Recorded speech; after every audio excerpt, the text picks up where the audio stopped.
Hello dear students.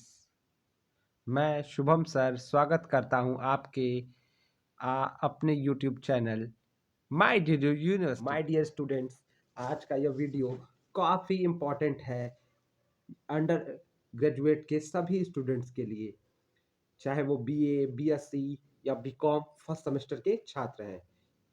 साथ ही साथ या इससे कोई फर्क नहीं पड़ता कि वो डिग्री कॉलेज के छात्र हैं या किसी महाविद्यालय के छात्र हैं। यह वीडियो सबके लिए उतना ही एक समान रूप से महत्वपूर्ण है।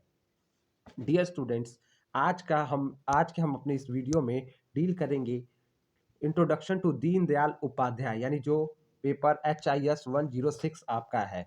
डियर स्टूडेंट्स, इस वीडियो में हम प्रीवियस ईयर यानी जो आप अपने स्क्रीन पे देख पा रहे हैं सीजन 21-22 में आए हुए प्रश्न पत्र को कि कैसे क्वेश्चन आए थे। डियर स्टूडेंट्स, मैं आपको बताना चाहूँगा कि पिछले बार जो पेपर हुआ था वो काफ़ी अच्छा पेपर था, और इस पेपर में जैसा कि आप अपने स्क्रीन पे देख पा रहे हैं इस पेपर में 40 प्रश्न आए थे। जो इस बार भी परीक्षा का पैटर्न सेम इसी तरह रहेगा, लेकिन टाइमिंग की बात करूं स्टूडेंट्स तो इसमें डीडीयू ने 1.5 घंटे का समय दिया था, लेकिन इस बार प्रश्न पत्र में आपको 1 घंटा ही समय मिलेगा। डियर स्टूडेंट्स, बिना आपका टाइम वेस्ट किए मैं आपको ले चलता हूं क्वेश्चंस पे। तो पहला क्वेश्चन आप अपने स्क्रीन पे स्टूडेंट्स देख पा रहे हैं कि पहला क्वेश्चन है कि what was the name of Deendayal Upadhyaya mother, यानी दीनदयाल उपाध्याय जी की माता का क्या नाम था। और आप देख सकते हैं कि आप अपने स्क्रीन पे एक बार देख पा रहे होंगे कि हमारे पास 4 ऑप्शंस हैं: दुर्गा देवी, राम प्यारी, राधा एंड कमला देवी। तो डियर स्टूडेंट्स, आपने इस पेपर की पढ़ाई अच्छे से की है तो आप अपने मन में सही जवाब देखिए और मेरे साथ अपने सही जवाब को चेक करिए कि क्या था। तो पहले का राइट आंसर है इस बी। फर्स्ट क्वेश्चन का राइट आंसर है बी। डियर स्टूडेंट्स, तो आप बिल्कुल एश्योर हो जाए कि दीनदयाल उपाध्याय जी के माता का नाम राम प्यारी था। दूसरा क्वेश्चन पूछ रहा है पंडित दीनदयाल उपाध्याय जी का उपनाम क्या था। और जो 4 ऑप्शंस आपके स्क्रीन पे हैं डियर स्टूडेंट्स, दीनू, दया, दीना, देव। तो डियर स्टूडेंट्स, ये सबको आपको पता ही होगा इसका कि इसका राइट आंसर है दीना, यानी पंडित दीनदयाल उपाध्याय जी का मेरे साथ आप भी एक बार रिपीट करते चलिए कि उनका उपनाम दीना था, और इसको आप लेके श्योर रहिए कि उनका उपनाम दीना था। ठीक डियर स्टूडेंट, थर्ड क्वेश्चन पे चलते हैं। दीनदयाल उपाध्याय की मृत्यु निम्न से किस स्थान पे हुई। तो ये जो क्वेश्चन है ये काफ़ी इंपॉर्टेंट क्वेश्चन है और बहुत बार एग्जाम्स में पूछा जाता है। तो पंडित दीनदयाल उपाध्याय जी की मृत्यु आपको क्या लगता है, वाराणसी में हुई, इलाहाबाद में हुई, मुगल सराय में हुई या पटना में हुई। तो जी हाँ डियर स्टूडेंट्स, इसका राइट आंसर सी है, यानी मुगल सराय में हुई। पंडित दीनदयाल जी का निधन मुगल सराय में हुआ था। अगले क्वेश्चन की तरफ मूव करते हैं। राष्ट्र धर्म किस तरह की पत्रिका थी। क्वेश्चन को बहुत ध्यान से आपको स्टूडेंट्स कहना चाहूँगा कि आप क्वेश्चन को बहुत ध्यान से पढ़िएगा और फिर अपने आंसर्स को करिएगा। कभी कभी कंफ्यूजिंग प्रश्न आते हैं और हम जल्दीबाजी में प्रश्नों को सही ढंग से अध्ययन नहीं कर पाते हैं। तो अगला क्वेश्चन पे हम फोकस करते हैं, और ये कैसे किस तरह की पत्रिका थी। तो डियर स्टूडेंट्स, आपको बता दूं कि ये एक तरह की मासिक पत्रिका थी। ये जो महीने में एक बार जो पत्रिका आती है उसको मासिक कहते हैं। साप्ताहिक पत्रिका कहने की बताने की आपको आवश्यकता नहीं कि हफ्ते में ये पत्रिका एक बार आती है। पाक्षिक जो 15 दिन का पक्ष होता है, पक्ष एक्चुअली वास्तव में 15 दिन के टेन्योर को पक्षिक कहते हैं। तो 15 दिन का एक पक्ष और दूसरा पक्ष होता है 15 दिन का, और जो दोनों मिलकर एक महीने को बनाते हैं। और दैनिक को बताना चाहूँगा कि जो रोज़ आती है, जैसे न्यूज़पेपर हमारा हो गया, जैसे दैनिक जागरण न्यूज़पेपर हो गया, हिंदुस्तान हो गया, ये दैनिक न्यूज़पेपर है। ओके डियर स्टूडेंट्स, अगले क्वेश्चन की तरफ मूव करते हैं। अगला क्वेश्चन है पांचजन्य पत्रिका थी। अगले तो आपको क्या लग रहा है, ये मासिक पत्रिका थी, पाक्षिक पत्रिका थी, साप्ताहिक थी या दैनिक थी। चूंकि मैं आपको बता चुका हूँ कि मासिक क्या होती है, पाक्षिक क्या होती है, साप्ताहिक और दैनिक क्या होती है। तो ये किस तरह की पत्रिका थी, तो मैं आपको बताना चाहूंगा डियर स्टूडेंट, ये साप्ताहिक पत्रिका थी। ये कैसी पत्रिका थी, साप्ताहिक पत्रिका थी। अगले क्वेश्चन की तरफ मूव करते हैं। पंडित दीनदयाल अखिल भारतीय जनसंघ के महामंत्री कब बने? अगर आपने इनके जीवनी को अच्छे से पढ़ा है तो डियर स्टूडेंट्स आपको पता होना चाहिए कि दीनदयाल उपाध्याय जी महामंत्री अखिल भारतीय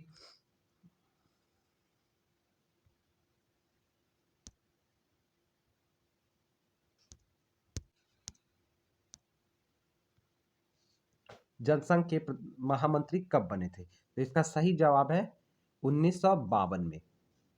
तो आप डियर स्टूडेंट्स याद रखिएगा कि वो अखिल भारतीय जनसंघ के महामंत्री 1952 में बने थे। अगले क्वेश्चन की तरफ बढ़ते हैं। क्वेश्चन है पंडित दीनदयाल उपाध्याय के अनुसार किस पंडित दीनदयाल उपाध्याय के अनुसार व्यक्ति की न्यूनतम आवश्यकताओं को निम्नलिखित में से क्या सम्मिलित नहीं था? यानी वो किस चीज को मूलभूत चीज मानते थे या जरूरी चीजें मानते थे एक साधारण व्यक्ति के लिए? तो इसमें से आप अपने ऑप्शंस देख लीजिए। आपका पहला ऑप्शन पेपर में आया हुआ था, ए रोटी, बी कपड़ा, सी मकान और डी सरकारी नौकरी। तो डियर स्टूडेंट्स मैं बता रहा हूँ कि क्या सम्मिलित नहीं था। उन्होंने सरकारी नौकरी को कोई प्राथमिकता नहीं दी थी। उन्होंने उनके हिसाब से रोटी कपड़ा मकान न्यूनतम आवश्यकता में आती है, सरकारी नौकरी न्यूनतम आवश्यकता में नहीं आती है। ठीक है डियर स्टूडेंट्स, आप हर क्वेश्चन को ध्यान से देखिएगा। बढ़ते हैं नेक्स्ट क्वेश्चन की तरफ। अगला क्वेश्चन जो था, पंडित दीनदयाल उपाध्याय जी की मृत्यु कब हुई? अगला क्वेश्चन कह रहा है कि पंडित दीनदयाल उपाध्याय जी की मृत्यु कब हुई? When did Pandit Deendayal Upadhyaya die? तो इनकी मृत्यु कब हुई? हमारे स्क्रीन पे जो चारों ऑप्शंस आपको दिख रहे हैं, आप अपने को चेक करते रहेगा डियर स्टूडेंट्स। इस वीडियो के आपको पंडित दीनदयाल उपाध्याय का जन्म, उनकी मृत्यु, उनसे जुड़े हुए स्थान, उनसे जुड़ी हुई पत्रिकाओं को अच्छे से याद रखना है। हम इस पे एक डिटेल वीडियो लेके आने की कोशिश करेंगे जिसपे आपको सारी डिटेल्स पॉइंट वाइज देने चाहिए। अभी हम यहाँ पे फोकस करते हैं डियर स्टूडेंट्स और कोशिश करते हैं कि आपको आगे ले चलते हुए सही जानकारी प्रदान करते हुए आगे बढ़ें। तो पंडित दीनदयाल उपाध्याय की मृत्यु 11 फरवरी 1968 को हुई थी। 11 फरवरी 1968 को हुई थी। अगले क्वेश्चन की तरफ बढ़ते हैं स्टूडेंट। दीनदयाल उपाध्याय के समाज में अंतिम व्यक्ति के उत्थान की अवधारणा को किस नाम से जाना जाता है? समाज के अंतिम व्यक्ति के उत्थान की अवधारणा को किस नाम से जाना जाता है? तो डियर स्टूडेंट्स इसका सही जवाब है उसको अंत्योदय के नाम से जाना जाता है। समाज के अंतिम व्यक्ति के उत्थान की अवधारणा को अंत्योदय नाम से जाना जाता है। अगले क्वेश्चन की तरफ मूव करते हैं। दीनदयाल उपाध्याय किस धर्म के अनुयायी थे? अब क्वेश्चंस काफ़ी अच्छा क्वेश्चन है डियर स्टूडेंट्स और इसको आप आराम से इसको कर सकते हैं। जो हमारे आपको पता है वो पारसी थे नहीं, वो जैन थे नहीं, वो ईसाई थे नहीं, वो सनातन संस्कृति के प्रणेता थे। तो आपको सनातन संस्कृति यानी जो हमारा हिंदू धर्म है, इसको आदिकाल से इसको सनातन धर्म के नाम से हम जानते हैं। तो वो इसी धर्म से संबंधित थे। अगले क्वेश्चन की तरफ मूव करते हैं। एकात्म मानववाद का प्रतिपादक था। एकात्म मानववाद से का प्रतिपादक कौन था? डियर स्टूडेंट्स ये क्वेश्चन काफी इंपॉर्टेंट क्वेश्चन है और इस क्वेश्चन को आपको बहुत ध्यान से देखना चाहिए। तो एकात्म मानववाद का प्रतिपादक दीनदयाल उपाध्याय जी स्वयं थे। अगले क्वेश्चन की तरफ बढ़ते हैं। तो आपको याद रखना है एकात्म मानववाद मतलब दीनदयाल उपाध्याय। 12वां क्वेश्चन की तरफ मूव करते हैं कि दीनदयाल उपाध्याय का पिताजी का क्या नाम था? तो ये क्वेश्चन का सीधा सा जवाब है भगवती प्रसाद उपाध्याय। जाकि आप देख भी सकते हैं मुखर्जी दयाल, लेकिन कंफ्यूज नहीं होइएगा, वो भगवती प्रसाद उपाध्याय जी ही उनके पिता का नाम था। अगले क्वेश्चन की तरफ चलते हैं। दीनदयाल उपाध्याय का जन्म निम्नलिखित में से किस जिले में हुआ था? मथुरा, इटावा, आगरा या मेरठ? तो इसका सही जवाब है डियर स्टूडेंट्स, आप अपने आप को चेक करते रहिएगा कि इसका सही जवाब मथुरा है। यानी उनका जन्म किस जिले में हुआ था? उत्तर प्रदेश के मथुरा में उनका जन्म हुआ था। आगे बढ़ते हैं डियर स्टूडेंट्स। दीनदयाल उपाध्याय ने निम्नलिखित में से किस स्थान पर मासिक पत्रिका राष्ट्रधर्म का प्रकाशन किया था? जो राष्ट्रधर्म पत्रिका का प्रकाशन उन्होंने किया था उसका किस स्थान से उसका प्रकाशन शुरू हुई थी, यानी वो किस स्थान से छपी थी? तो डियर स्टूडेंट्स इस क्वेश्चंस को में आप श्योर रहिएगा कि ये क्वेश्चन जैसे ही आएगा आपको बिना सोचे समझे लखनऊ याद रखना है। इसमें नो इफ नो बट इस कि वो लखनऊ जो है यहाँ से वो पत्रिका छपी थी। ठीक है डियर स्टूडेंट्स, तो लखनऊ से आपका इस पत्रिका का राष्ट्रधर्म नाम की जो पत्रिका थी, कभी प्रश्न में आ सकता है कि इनकी पत्रिका कौन सी है, तो इसको भी ध्यान रखिएगा कि उनकी पत्रिका राष्ट्रधर्म है। ठीक है, और इसका प्रकाशन लखनऊ से हुआ था डियर स्टूडेंट्स। आगे बढ़ते हैं अगले क्वेश्चन की तरफ। निम्नलिखित में से किसने कहा था यदि मुझे दीनदयाल मिल जाए तो मैं भारत का राजनीति का नक्शा बदल दूं? बहुत ध्यान से एक क्वेश्चन देखिएगा, ये बहुत बड़ा कथन है और किसी एक महान व्यक्ति का कथन है, इस पे कोई हमें संशय नहीं होना चाहिए। और ये कहा, इन्होंने कहा था कि ये इस बात को कहा था डॉक्टर भीमराव अम्बेडकर ने, कि महात्मा गांधी ने, कि डॉक्टर श्यामा प्रसाद मुखर्जी ने, या सुभाष चंद्र बोस ने? तो आप लोग याद रखिएगा कि जो ये पंडित दीनदयाल उपाध्याय जी हैं और जो श्यामा प्रसाद मुखर्जी जी हैं, दोनों जनसंघ का, आरएसएस नाम की संस्था जो है, इसका प्रतिनिधित्व करते हैं, और ये बात डॉक्टर श्यामा प्रसाद मुखर्जी ने कही थी। अगले क्वेश्चन की तरफ बढ़ते हैं डियर स्टूडेंट्स। निम्नलिखित में से किसने एक साझे वक्तव्य में भारत पाक महासंघ की मांग की थी? भारत पाक महासंघ की मांग किसने की थी? तो आप 4 ऑप्शंस हैं आपके स्क्रीन पे डियर स्टूडेंट्स, और इसका सही जवाब है डॉक्टर लोहिया और दीनदयाल उपाध्याय जी ने भारत पाक महासंघ की मांग की थी। अगले क्वेश्चन पे बढ़ते हैं। किस निम्नलिखित में से किसने दीनदयाल को उच्च शिक्षा के लिए 10 रुपए मासिक छात्रवृत्ति प्रदान की थी? बहुत मतलब क्वेश्चन उनसे जुड़े हुए, व्यक्तित्व से जुड़े हुए क्वेश्चन छात्र आप देख सकते हैं कि बहुत ज़्यादा है। तो किसका प्रभाव पड़ा, कैसी पत्रिका, कहाँ प्रकाशन, कब जन्म तिथि, इन सब प्रश्नों को आप ध्यान देंगे और अभी से मेरे साथ समझते चलेंगे। तो 10 रुपए मासिक छात्रवृत्ति उन्हें किसने प्रदान की थी डियर स्टूडेंट्स? आप देख लीजिए, रतन टाटा, घनश्याम दास बिरला, श्यामा प्रसाद मुखर्जी, या भारत सरकार?